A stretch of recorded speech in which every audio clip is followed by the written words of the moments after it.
In the year 680 AD, a forgotten clash unfolded near the muddy waters of the Danube Delta, a battle that would alter the course of history for the Balkans and leave an indelible mark on the lands of modern Romania and Bulgaria. This was the Battle of Ongal, a moment when a nomadic warrior people defied an empire and carved out a new destiny. Welcome to a journey back to the late 7th century, where the echoes of hoofbeats and clashing steel still linger in the shadows of history. To understand Ongal, we must first step into a world in flux. The 7th century was a time of upheaval. The Byzantine Empire, heir to Rome's eastern legacy, held sway over the Balkans, its Emperor Constantine IV ruling from the glittering city of Constantinople. Yet the empire's frontiers were under siege. Across the northern steppes, the Bulgars, a Turkic nomadic people skilled in horsemanship and war, were on the move. Driven south by the collapse of the great Bulgar Khanate under pressure from the Khazars, led by their Khan Asparuh, these Bulgars sought new lands to call their own. Their path brought them to the Danube, the great river that marked the Byzantine frontier. Here in the province of Moesia Inferior, the delta's wetlands stretched across what is now southeastern Romania and northeastern Bulgaria. This was Ongal, a term some scholars link to a specific location, perhaps near modern Tulcea in Romania, though its exact site remains debated. The name itself may derive from a Bulgar or Slavic word, lost to time, but its significance is clear. It was here that Asparuh's ambitions met Byzantine resistance. In 680 AD, Asparuh crossed the Danube with his warriors.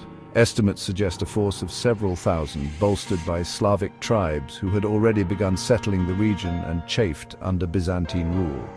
Constantine IV, alarmed by this incursion, marshaled an army and fleet to repel the invaders. Byzantine chroniclers like Theophanes the Confessor tell us the emperor aimed to crush this threat swiftly, relying on his disciplined legions and naval superiority. The stage was set for a confrontation. The battle unfolded in the summer of 680, though precise dates elude us. Constantine's forces landed in the delta, intent on driving the Bulgars back across the river, but the terrain betrayed them. The Ongal region was a labyrinth of marshes and channels, treacherous ground for heavily armored infantry, and ill-suited to Byzantine tactics. Asparuh, a shrewd tactician, exploited this advantage. His mounted archers harried the Byzantines, striking and retreating into the swamps where Roman discipline faltered. As days passed, morale plummeted. A pivotal moment came when Constantine, plagued by gout or perhaps wary of defeat, withdrew to Mesembria to recover, leaving his army leaderless. Rumors spread that the emperor had fled, and panic gripped the ranks. Seizing the chaos, Asparuh launched a decisive assault. The Byzantine lines broke, and what began as a retreat turned into a rout. Theophanes records the grim outcome. The Bulgars pursued, cutting down the fleeing soldiers with merciless precision. The Battle of Ongal was no mere skirmish, it was a turning point. Defeated, Constantine IV sued for peace in 681, ceding Moesia to Asparuh and agreeing to pay tribute. This treaty marked the birth of the first Bulgarian state, a realm that would endure for centuries.